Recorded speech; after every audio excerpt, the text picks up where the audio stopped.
How we doing, folks? Your host Moose here on the Pitt Panthers Football Network.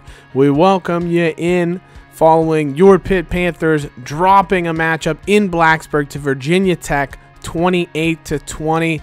And it was really a matter of the Panthers just digging themselves too big a hole. They fell down 21-3 at one point in the second quarter. They did bring things back to as close as 21-13, but then a late Virginia Tech touchdown just gave them the advantage that they needed. And the thing with Virginia Tech, they were just so efficient. They did the same thing that happened to the Panthers against Clemson. A couple of big plays made the difference. Virginia Tech had an 80-yard touchdown run that really made a big play, and then they were just so consistent. Only 3 incompletions on the entire day for the Hokies. Gerard Evans very efficient with the ball and did fantastically for the Panthers. And for them, 3 interceptions, didn't take care of the ball. You have to give credit to Ben DiNucci. He was very tough. Of course, he did throw 2 interceptions. 1 interception also thrown by Thomas McVitie during a couple of plays that DiNucci had to sit out injured. But, you know, it was one of those games where the Panthers did all they could, but the hole they dug themselves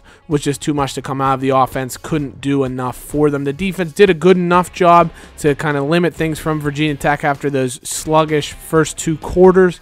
They were really good in the second half, but just nothing the Panthers could do. And Thomas McVitie, you have to say, just really not putting on any kind of faith that if DiNucci goes out for an extended period of time that he's going to do a good job. 3 passes, 1 for 3, and an interception. So struggled for him. DiNucci, solid, 19-28, 180 yards, 2 touchdowns, 2 picks. The running game really never got going. Quadri Henderson did have a good run on a sort of an option type play, 22 yards. But other than that, the longest run came from the Panthers quarterback. DiNucci had 47 yards, and that's even with taking a few sacks, so he could have been even better than that. It's good to see Jester Weah get involved, 4 catches on the night. Ruben Flowers, the redshirt freshman, as well, having his most productive game of his career, 4 catches and a touchdown. So good to see him get involved as well. But the Panthers really just, you know, they were average, and that's what they can't afford to be if they want to have a chance at winning the ACC Coastal Division and having a chance to, you know, win an ACC title that they came so close to doing last year with their fantastic squad. We know how good the offense was, so they've taken a bit of a step back this year, but that's to be expected. They lost their starting quarterback. You lost your star running back, so lost a couple of All-American offensive linemen, so a lot of players there that were lost. The defense did a good job. You know, Brightwell had a nice game. Whitehead had a nice game, as you come to expect from him. But he did lose a man. That last touchdown pass that Virginia Tech threw was Whitehead losing his man. And so that's a play you can't afford to make from your, you know, hopeful All-American strong safety to really lose that play. So unfortunately for the Panthers, they do fall, and you see it was for any non-conference games, it wasn't great for the ACC as LSU obliterated Syracuse as well. Louisville did escape Boston College 34-31 in overtime. So Boston College, they're a couple of points and a couple of plays away from being 500 and having a couple ACC wins. They nearly beat your Pitt Panthers last week in homecoming. They nearly beat Louisville here. They just can't do it. Miami improves to 6-1, obliterating North Carolina. Florida State beats NC State. Duke over Wake Forest. And Georgia Tech 24-6 over Virginia, who the Panthers will play this week. And you look around the NCAA, Oregon upsets number 9 UCLA 38-31. Obviously, a bit of it, I'm sure, had to come from the fact that UCLA still missing star quarterback Josh Rosen, and they had to come from behind late and weren't able to do so. So they did get knocked off there. Tennessee improves to 5-2 with a win over South Carolina.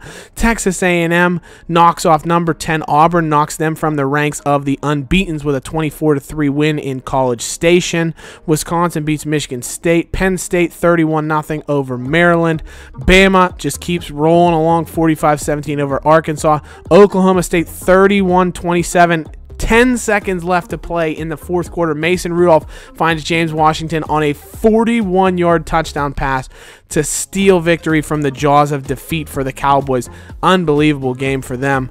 to come away with the victory there. Florida State wins. Rutgers upsets Michigan, who's having a horrendous season. You know when you lose to Rutgers that you are having a bad year. Notre Dame improves to 5-2 with a win over Stanford, 38-35. So the Fighting Irish, after a real struggling start to the beginning of the season, have come on very strong. Vanderbilt upsets Georgia as well, 23-20 in overtime. So a ton of upsets this week that are really shocking the nation. And New Mexico improves to 7-0. Ohio State goes to 6-0 with their win over Nebraska here in Lincoln. Players of the week, Jalen Hurts had an unbelievable matchup for Alabama. 457 total yards, 103 on the ground, 354 through the air, and 5 total touchdowns. So a fantastic game for the sophomore quarterback to beat Arkansas.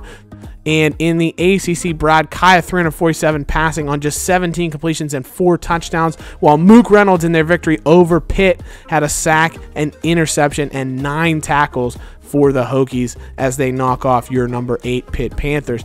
Bit of a surprise here on the Heisman list. Luke Falk is over top of the list now, 387 yards and 4 more touchdowns. He's thrown for basically 400 a game and like 3 or 4 touchdowns every game, so he takes the lead atop the Heisman leaderboard. Kerryon Johnson drops down, as does Deshaun Watson. Saquon Barkley sits stagnant at 4th there, and then Lamar Jackson of Louisville is up into 5th on your Heisman leaderboard after the big win against Boston College, putting up 3 total touchdowns and 250 yards of total offense. So who's going to come away with the Heisman kind of remains to be seen. Obviously, it's still early, so any number of big games could sway the tide. But for the Panthers, it wasn't all doom and gloom. Of course, they lose to Virginia Tech, but they get their first ever 5-star recruit, and it's huge. It's a running back. It's Maurice Coleman, projects as a 77 overall. He's from Oregon, and he was interested in Pitt right from the start. The Panthers had to fight off Tennessee, Ohio State, Texas, Nebraska, so a lot of big name programs there, but Coleman decided he wants to come to Pittsburgh,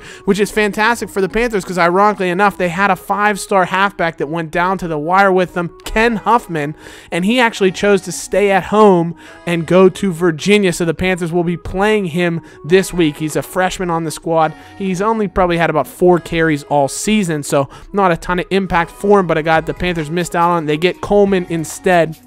But the big thing with Coleman, he's very well-rounded. Not, blow-away speed, not blow-away acceleration. He's a good runner, good carrying. He can catch the ball out of the backfield fairly well. So he's a guy that, he's kind of your first 2-down back. He's a guy that's going to run it, plow it up the middle, and do a good job there. He's fairly solid built for the Panthers, and a guy that could be very strong and a key contributor down in the future and maybe even next year potentially. So if we take a look at the coaches poll, your top 2 remain the same, but LSU jumps up to 3. Ohio State, even on the backs of a 35-14 victory, falls back to number 5 in the rankings. 6, 7 stay the same. USC undefeated 7-0. Even on a bye week, they finally are starting to get some respect. They jump all the way up to 8th in the national rankings. Oklahoma State's up to 9. Wisconsin rounds out your top 10.